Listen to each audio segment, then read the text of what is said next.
Hello YouTube, welcome to Tande Garage and welcome to another video.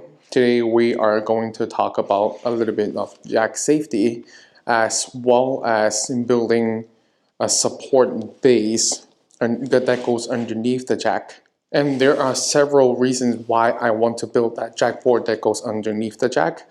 But first and foremost, let's talk about jack safety. When you're raising the vehicle, that puts the load onto your jack.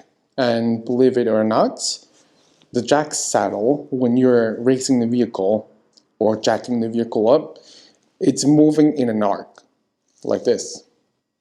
And I'll put a video inserted in here that shows exactly what I'm talking about.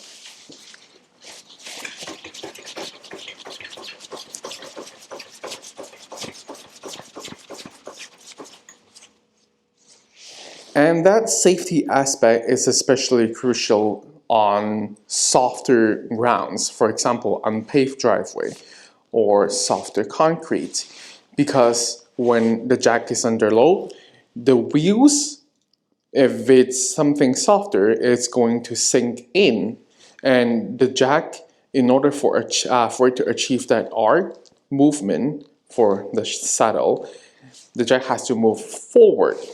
If it's sunk in and not able to move forward, something has to roll backward, and you guessed it right, your car is going to move backward. It happened to me one time. Wouldn't want that to happen again. That's why we're building this jackboard right here to support it. And like I said, there are several reasons for a jackboard to happen, not only to support the concrete or that goes underneath the car to even the load, but also to raise the maximum height that your jack can go up. But it depends on what kind of car you have. If you have a sedan, it usually doesn't apply to you. So there's that. And now let's walk closer to discuss the material that we will need for the jackboard to happen, other than that piece of plywood right there. I've got a sheet of aluminum that's cut up into 4 pieces. These are going to be in place right under the 4 wheels of the jack. The reason why is that this is going to act as a friction modifier, if that makes sense. I wouldn't want the wheels to be under load onto just wood or a piece of plywood itself. And this will be a perfect indication of why I wouldn't want it to happen. And if you look closely, this indentation is when I was using it to be sandwiched in between the saddle and the chassis of the car. So actually this is going to be this way. And because this is under load, this is going to be dented. And imagine the wheels onto that piece of plywood. It might make a dent when it's under load. And that's going to affect its ability to travel or going onto its path. So yeah, that indentation is your indication why I wouldn't want that to happen, especially when it's under load.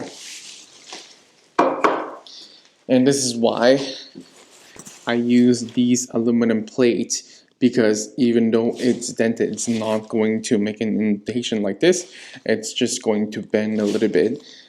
It wouldn't affect the path of the jack. It's just going to look a little bit ugly. And I've got some screws right here that is very short because that's the thickness of my plywood. And lastly, I have a handle right here, just your regular door type handle. Because this piece of plywood is big, I am trying to see if I can screw it onto like somewhere maybe in the middle, that I can hold it when I am moving the board. So let's get started. I laid down the plywood, and obviously that you can see it's quite bigger than the jack itself. I don't have my saw in this garage with me, so I'm not going to cut it. It doesn't really affect anything other than the fact that it's heavier.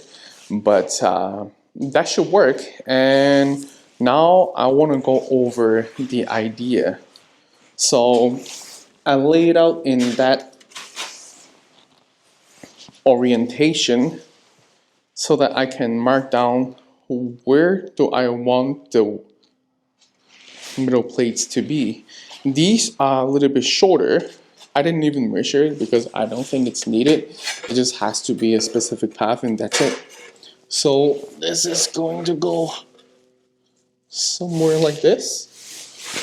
And this is going to go somewhere in here.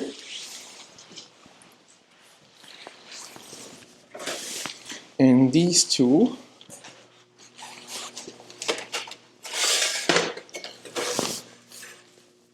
somewhere in here. And lastly, somewhere in here. I'm not even sure where I'm gonna put the handles yet. Looks like it's going to be here. But that's gonna affect the movement.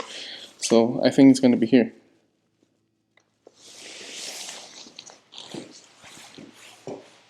Maybe should I do two handle? I don't even know. Let's see. But this is basically how that jackboard is gonna look like. And after I'm done screwing the screws on, and I'll have the jack to travel on it, put it into action, see how that goes. And now the jackboard is in place right under the jack. And the jack is right on the front cross member. I'm gonna jack the car up. I'm gonna put the camera to the side so that you can see what's going on, or at least hopefully you can see what's going on and not crush the camera. So here goes nothing.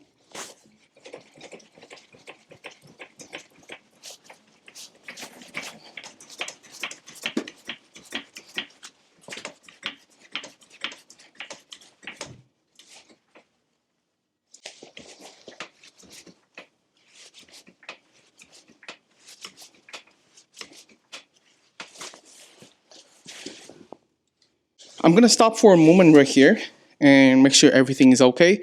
Currently the tire is already off the ground, or the front wheels are off the ground. I want to make sure that everything's okay before I go any further, because it's still the first time I'm using this. From what I can see currently, the jack is still, all four wheels of the jack is still on the aluminum plate. And I'm going to zoom in a little bit onto the front wheels and give it a couple more strokes. I want to prove to you that the jack does move when it's going forward. When you're lifting the car, it's always going to go forward when you're lifting the car. When you're lowering it back down, it's going to go backward, just to compensate that arc we talked about earlier. So I'm gonna zoom in this shot right here.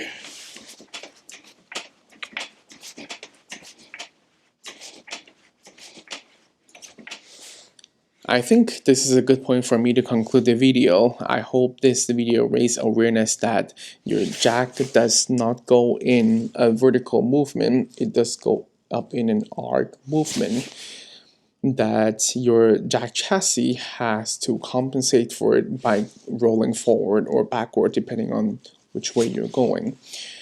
If the jack cannot move, then your car is going to move, and that's going to be dangerous. But disclaimer is that if you're using the jackboard, especially if you have metal plates like me for the wheels to glide on, you should only use it on level surface, because this is going to serve as a disaster if the incline is brought into the equation.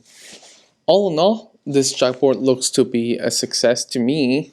I hope it's gonna be for you as well as, like I said, again and again, raising awareness that your jack has to move to compensate the saddle movement, the arc motion we talked about earlier. So, and that's it for this video. Ontario summer seems to be hitting sometime soon. We have more work for this vehicle, your regular stuff, the fluid changes, and some modification that's currently in the garage. But I'll pull off this video for now, and I'll catch you in the next one. Cheers.